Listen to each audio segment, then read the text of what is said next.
ஸ்ரீ ஜெகநாத தீர்த்த பிருந்தாவனம் கும்பகோணம் மகா கும்பாபிஷேகத்திற்கு கலந்து கொள்ள ரொட்டேரியன் டாக்டர் கே சீனிவாசன் அழைக்கிறார். பத்திரிகையாளர் திரு டிவி சோமு அவர்கள் இணைந்திருக்கார்.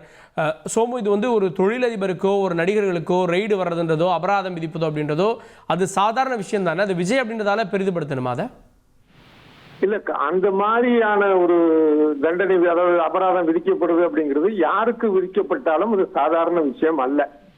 ஏன்னா 100க்கு 60% பேர் இரவு பட்னியா படுக்கிறாங்க, இல்ல 100க்கு 30% பேர் இரவு பட்னியா படுக்கிறாங்க. இப்படி எல்லாம் புள்ளி விவரங்கள் வரக்கூடிய ஒரு நாட்டுல மிக மிஞ்சிய பணத்தை வச்சுக்கிட்டு அதை அரசுக்கு செலுத்த வேண்டிய வரியை செலுத்தாது தொழிலதிபரோ இல்ல பிரபலமானவரோ ஆகாதவரோ யார் செய்தாலும் அது மிகப்பெரிய தவறு. அதிலும் இந்த நாட்டையே நான் திருத்த போறேன் அப்படின்னு சொல்லக்கூடிய ஒரு தூய சக்தி இப்படி ஒரு தீய சக்தியா இருக்கிறது வன்மையா கண்டிக்க வேண்டிய ஒரு விஷயம்.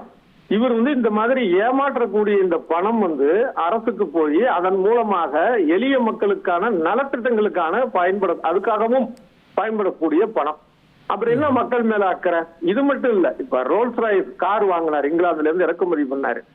அதுக்கு என்ட்ரி டாக்ஸ் நான் கட்ட மாட்டேன்னு சொல்லி இது பண்ணாரு. அப்புறம் அது நீதிமன்றத்துக்கு போச்சு. அப்ப நீதிபதி எஸ்.எம். சுப்பிரமணியன் சொன்னாரு, திரையில மட்டும் ஹீரோவா இருந்தா பத்தாது, நிஜ வாழ்க்கையில சரியா வரி கட்டணும் அப்படின்னு. அதுக்கப்புறம் மேல்முறையீடு போனப்போ அந்த வார்த்தைகளை தான் நீக்கினாங்களே தவிர இவர் அந்த அபராதத்தை, அந்த வரியை கட்டுறன்னு சொன்னதுனால அபராதத்தை மட்டும் கேன்சல் பண்ணாங்க. இவருடைய மனநிலை எப்படிங்கிறதுக்கான உதாரணம். அப்புறம் அதே மாதிரி BMW கார் வாங்கினாரு 2005. அதுக்கு இந்த மாதிரிதான் இறக்குமதி வரி கட்ட மாட்டேன்னு சொல்லுறேன். அப்புறம் சின்ன சின்ன விஷயங்களே பாருங்களேன். இப்ப கார்ல கருப்பு கிளாஸ் ஒட்டக்கூடாதுங்கிறது சட்டம் விதி. ஆனா இவருடைய கார்ல அதை ஒட்டி அப்புறம் அதுக்கு 500 ரூபாய் அபராதம் வந்துச்சு. அதே மாதிரி ஹெல்மெட் போடாம போனது சர்ச்சையாச்சு. இப்படி எந்த ஒரு விதத்திலயுமே ஒரு சட்டத்தை மதிக்காம இருக்கிறது சின்ன விஷயம் பெரிய விஷயம். இவரை அப்படியே ஃபாலோ பண்ணக்கூடிய அப்பாவிகள் இருக்கிறாங்க. இந்த தலைவரே ஹெல்மெட் இல்லாம இந்த விவகாரங்கள் எல்லாம் தேர்தல் நேரத்துல எதிர்கட்சிகள் இப்ப விஜய் யாரெல்லாம் எதிர்க்கிறாங்களோ அவங்க முன் வைப்பாங்கன்னு நினைக்கிறீங்களா? அதுவும் சொல்லுவாங்க. அது இல்லாம மக்களுக்கே தெரியுங்க, இது யாரும் சொல்லிதான் தெரியணுங்கிற அளவுக்கு எல்லாம் மக்கள் விவரம் தெரியாம இல்ல.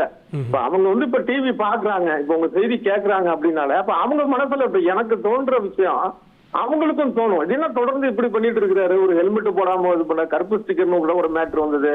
அதே மாதிரி பார்த்தா காருக்கு வரி கட்ட மாட்டேனாரு. இப்ப இவர் என்ன நல்லது செஞ்சிருவாரு அப்படின்னு. இப்ப ஏற்கனவே விஜய்க்கு பெரிய ஒரு மாசு இருக்கிறவரை நான் நம்பல. ஆனால் அப்படின்னா அவர் ஒரு உத்தமமானவர் நினைக்கிறவங்களுக்கு சில பேருக்கு கூட இந்த மாதிரியான ஒரு எண்ணங்கள் வரும்.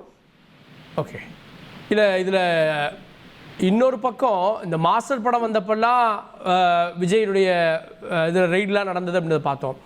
இப்போ இந்த நேரத்தில் இந்த தீர்ப்பெல்லாம் வந்திருக்கிறது, தொடர்ந்து அவருடைய படங்களுக்கு நெருக்கடி இருக்கிறது, இதெல்லாம் எப்படி கனெக்ட் பண்ணி பார்ப்பாங்க? இல்ல, நான் அந்த மாதிரி வருமானம் இது எல்லாமே கூட அரசியல் நெருக்கடியா பார்க்க மாட்டாங்களா? இல்ல, அதுக்காக நம்ம ஒரு தவறு செய்துட்டு அப்புறம் அதுக்கு ஒரு காரணம் கற்பிக்கிற மாதிரி அது ஆயிடக்கூடாது. அப்படிதான் இத ஒரு அரசியல் ரீதியாக பார்ப்பது என்பது, அரசியல் இருக்கலாம் இல்லைன்னு சொல்லவில்லை. இப்ப ஆளுங்கட்சியில சேர்ந்துட்டீங்க அப்படின்னா பல வழக்குகள் விடுதலை பெறக்கூடிய ஒரு சூழலை நம்ம பல வருடங்களாக பார்த்துட்டு தான் இருக்கோம் இல்லைங்களா? ஆனால் இந்த குற்றச்சாட்டு உண்மையா பொய்யா நீதிமன்றம் சொல்லி இருக்கு அப்படிங்கிறப்ப உண்மை அதை தான் பார்க்கணும், அதை தான் பார்ப்பாங்க மக்கள். அப்ப இவர் ஒரு சரியில்லாத நபர் அப்படிங்கறத இன்னும் கொஞ்சம் கூடுதலா புரிஞ்சுக்குவாங்க. ஸ்ரீ ஜெகநாத தீர்த்த பிருந்தாவனம் கும்பகோணம் மகா கும்பாபிஷேகத்திற்கு கலந்து கொள்ள ரொட்டேரியன் டாக்டர் கே சீனிவாசன் அழைக்கிறார்.